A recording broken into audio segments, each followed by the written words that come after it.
Plant kingdom previously क्लासिफिकेशनमध्ये plant किंगडममध्ये fungi, monera, protista हे सगळे घातलेले होते. का तर या सगळ्यांना सेल वॉल आहे. ज्याला सेल वॉल आहे त्या सगळ्याला प्लांट म्हटलं होतं. त्यामुळं फंगी, मोनेरा, प्रोटिस्टा हे सगळ्यांना प्लांटमध्ये घातलेलं. पण आता आपण कायटिनची सेल वॉल असणारे फंगी केले किंवा युनिसेल्युलर असणारे मोनेरा आणि प्रोटिस्टा केले. त्यातले युनिसेल्युलर विदाऊट न्यूक्लियस मोनेरा केले, युनिसेल्युलर विथ न्यूक्लियस प्रोटिस्टा केले. त्यामुळे फंगी, मोनेरा, प्रोटिस्टा आपण प्लांट किंगडममधनं बाजूला काढले. Even though they have cell wall असूनसुद्धा आपण त्यांना बाजूला काढलं, कारण प्लांट किंगडम अजून स्पेसिफिक केलं. सायनोबॅक्टेरियासुद्धा पूर्वी प्लांट किंगडममध्ये होते, कारण ते फोटोसिंथेसिस करत होते. पण आता आपण त्यांना प्लांट किंगडममध्ये न ठेवता बॅक्टेरिया किंवा मोनेरामध्ये घातलं, कारण ते युनिसेल्युलर आहेत आणि त्यांना न्यूक्लियस नाही आहे. आता प्लांट किंगडममध्ये कोण येतं तर eukaryotic, multicellular, chlorophyll containing organisms. Plant म्हणजे काय? Eukaryotic, chlorophyll containing, multicellular organism ह्यांना प्लांट किंगडममध्ये घातलं. पण तरी पण काही एक्सेप्शन आहेत, जसं की इन्सेक्टिव्हरस प्लांट. युजली प्लांट हे काय आहेत? ऑटोट्रॉफिक आहेत, फोटोसिंथेसिस करणारे, क्लोरोफिल कंटेनिंग आहेत. पण इन्सेक्टिव्हरस प्लांट जसं की पिक्चर प्लांट वगैरे जे आहेत ते पार्शली हेटेरोट्रॉफिक आहेत, फोटोसिंथेसिस पण करतात पण इन्सेक्ट्सना पण खातात. सो इन्सेक्टिव्हरस म्हणजे पार्शली प्लांट हे ऑटोट्रॉफिक पाहिजेत. पण इन्सेक्टिव्हरस प्लांट जसं की सांगितलं पिक्चर प्लांट हे पार्शली हेटेरोट्रॉफिक आहेत. तसंच काही प्लांट्स लाईक कस्कुटा हे पॅरासायटिक आहेत, म्हणजे त्यांच्या स्वतःमध्ये फोटोसिंथेसिस होत नाही आणि ते दुसऱ्या प्लांटच्या बॉडीवर वाढतात. So few plants are heterotrophic like insectivorous plants and few plants are parasitic like Cuscuta. Okay, आता प्लांटचे क्लासिकल हे काय? Have cell wall of cellulose, have chloroplast, eukaryotic, multicellular, क्लोरोप्लास्टमध्ये क्लोरोफिल असतं, ऑटोट्रॉफिक असतात, स्वतःचं फूड स्वतः तयार करतात. आता जर आपण प्लांट किंगडमचं टोटल क्लासिफिकेशन बघितलं तर थॅलोफाईट, ब्रायोफाईट, टेरिडोफाईट, जिम्नोस्पर्म, अँजिओस्पर्म असे 5 मेन ग्रुप आहेत. आता ह्या 5 ग्रुपचं क्लासिफिकेशन हे आता इथंपर्यंत आलेलं आहे. पण पूर्वी काय होतं तर क्लासिफिकेशन हळूहळू डेव्हलप झालं. पहिली होती आर्टिफिशियल सिस्टीम ऑफ क्लासिफिकेशन, नंतर नॅचरल आणि नंतर फायलोजेनेटिक. तर आर्टिफिशियल सिस्टीम ऑफ क्लासिफिकेशन म्हणजे काय? अगदी फार पूर्वी सगळे व्हेजिटेटिव्ह कॅरेक्टर, लीफ कसं आहे, स्टेम कसं आहे, रूट कसं आहे, सगळं व्हेजिटेटिव्ह कॅरेक्टर्स किंवा बाहेरून दिसणारे मॉर्फॉलॉजिकल कॅरेक्टर्स. म्हणजे मॉर्फॉलॉजी म्हणजे एक्सटर्नल स्ट्रक्चर, ॲनाटॉमी म्हणजे इंटरनल स्ट्रक्चर. तर मॉर्फॉलॉजिकल स्ट्रक्चरचा फार पूर्वी विचार करायचे. अर्लिएस्ट जी पहिली सिस्टीम ऑफ क्लासिफिकेशन होती. मग कार्लस लिनियस आला, यानं काढली आर्टिफिशियल सिस्टीम ऑफ क्लासिफिकेशन. आता यानं काय केलं?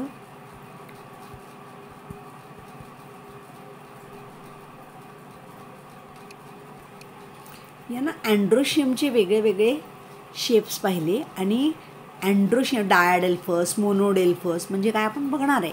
ह्या म्हणजे डायाडेल्फस म्हणजे याच्यात अँड्रोशियममध्ये 2 भाग आहेत. मोनोडेल्फस म्हणजे सगळं एकत्र आहे किंवा पॉलिडेल्फस म्हणजे अनेक पार्ट आहेत. असा अँड्रोशियमचा पार्ट सेंटरला धरून त्या म्हणजे डायाडेल्फस सगळे एका ग्रुपमध्ये घातले, मोनोडेल्फस सगळे एका ग्रुपमध्ये घातले. अशा पद्धतीनं the classification was done by Carolus Linnaeus on the basis of androecium structure. Okay, so it was the artificial system of classification. ह्याच्यामध्ये काय काय फार पूर्वी काय फक्त ग्रॉस सुपरफिशियल मॉर्फॉलॉजिकल कॅरेक्टर्स बघायचे.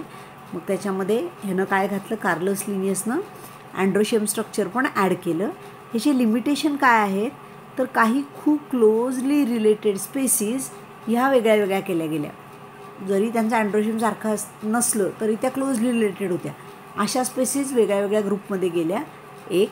आणि सेक्शुअल ॲज वेल ॲज व्हेजिटेटिव्ह कॅरेक्टर्सना इक्वल इम्पॉर्टन्स देतात. अँड्रोशियम हे सेक्शुअल कॅरेक्टर आहे आणि लीफ, स्टेम हे व्हेजिटेटिव्ह कॅरेक्टर्स आहेत. यांना इक्वल इम्पॉर्टन्स दिला गेला.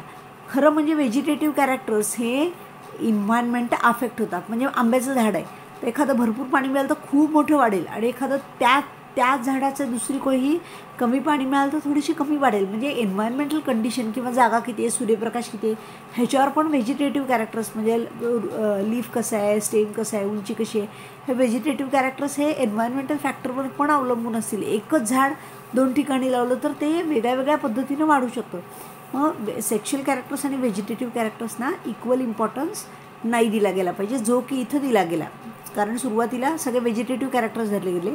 कार्लस लिनियसनं अँड्रोशियम स्ट्रक्चर बघितलं आणि ह्या सगळ्याला मिळून म्हणायचं आर्टिफिशियल सिस्टीम ऑफ क्लासिफिकेशन. ह्याचे लिमिटेशन काय आहे तर काही फार जवळ असणाऱ्या स्पेसिस एकमेकापासून लांब धरल्या गेल्या. ह्याच्यामध्ये few characteristic separated closely related spaces, closely related असणाऱ्या स्पेसिसना वेगळ्या वेगळ्या ग्रुपमध्ये टाकलं गेलं आणि व्हेजिटेटिव्ह आणि सेक्शुअल कॅरेक्टर्सना एकसारखं महत्त्व दिलं गेलं.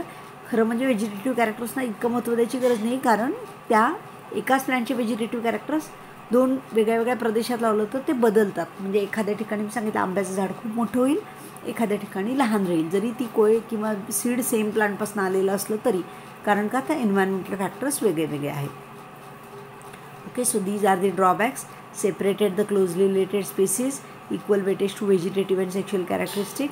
इट इज नॉट ॲक्सेप्टेबल कारण vegetative characteristics are more easily affected by environment. Okay, आता नॅचरल सिस्टीम ऑफ क्लासिफिकेशन कुणी सांगितली? जॉर्ज बेंथम आणि Joseph Dalton Hooker. George Bentham आणि जोसेफ डाल्टन हुकर यांनी नॅचरल सिस्टीम ऑफ क्लासिफिकेशन सांगितली. ही कशावर आहे? Based on natural affinities among organisms. त्या 2 ऑर्गॅनिझम्समधली जी काय नॅचरल ॲफिनिटी आहे, त्यांच्यातले जे काही हे आहे क्लोज रिलेशन आहे, त्याच्या अकॉर्डिंगली आता ह्यानं काय केलं? एक्सटर्नल ह्या दोघांनी काय केलं? एक्सटर्नल ॲज वेल एज इंटरनल कॅरेक्टरिस्टिक्स लक्षात घेतले. ओके, म्हणजे काय? ॲनाटॉमी, एम्ब्रिओलॉजी, फायटोकेमिस्ट्री, आतलं स्ट्रक्चर. ॲनाटॉमी म्हणजे पॅरेन्कायमा, कोलिनकायमा कसं आहे त्याचं स्ट्रक्चर. त्यानंतर एम्ब्रिओलॉजी, ते कसं एम्ब्रिओ कसा डेव्हलप झाला त्यांचा, किंवा फायटोकेमिस्ट्री म्हणजे त्याच्यात केमिकल्स काय आहेत. ह्या सगळ्या कॅरेक्टरिस्टिक्स त्यांनी लक्षात घेतल्या आणि जे काय क्लासिफिकेशन केलं that is called as natural system of classification. हे कुणी दिलं? जॉर्ज बेंथम आणि जोसेफ डाल्टन हुकर. आता पुढचं क्लासिफिकेशन आहे फायलोजेनेटिक क्लासिफिकेशन. फायलोजेनेटिक क्लासिफिकेशन म्हणजे काय? कुणापासून कसा डेव्हलप झाला, मंकीपासून मॅन कसा डेव्हलप झाला आता आपण बघतो. तर दॅट इज कॉल्ड एज कुणापासून कोण डेव्हलप झालं बेस्ड ऑन इव्होल्युशनरी रिलेशनशिप. तर कुणापासून कोण इव्होल्यूट झालं ह्याच्यावरनं बेस्ड जे क्लासिफिकेशन केलं that is called as phylogenetic classification. Okay, तर ह्याच्यामध्ये ॲन्सेस्ट्री कशी आहे, त्यांचा जो कॉमन ॲन्सेस्टर आहे त्या सगळ्यांना, ॲन्सेस्टर म्हणजे पूर्वज, ज्या एका पूर्वजापासून जे अनेक प्लांट्स तयार झाले ते सगळे एका ग्रुपमध्ये टाकले. The classification was based on common ancestry. पण ह्याला काय लागतं? It needs supporting evidence like fossils. Ancestor शोधायचं म्हणजे काय शोधायचं? त्याचा फॉसिल शोधायचं. त्याचे 1 लाख 2 लाख वर्षापूर्वीचे त्याचे जे खडकामध्ये दबलेले फॉसिल्स आहेत, त्या फॉसिलवरून आपल्याला कळेल की ह्या आल्गी आहेत आणि म्हणजे थॅलोफाईट आणि ब्रायोफाईट. थॅलोफाईटपासून ब्रायोफाईट तयार झाले असं म्हणताना थॅलोफाईट आणि ब्रायोफाईटच्या मधलं काहीतरी आपल्याला एव्हिडन्स सापडायला पाहिजे की ज्याच्यामध्ये थोडे थॅलोफाईटचे कॅरेक्टरिस्टिक्स आहेत, थोडे ब्रायोफाईटचे आहेत. म्हणजे आपण असं म्हणू शकतो की थॅलोफाईट नंतर ही स्पेसिस डेव्हलप झाली, ह्याच्यानंतर ब्रायोफाईट डेव्हलप झाले. म्हणजे आपल्याला त्यांच्यामधली कनेक्टिंग लिंक किंवा त्याचे फॉसिल्स आपल्याला सापडावे लागतात. That is the limitation.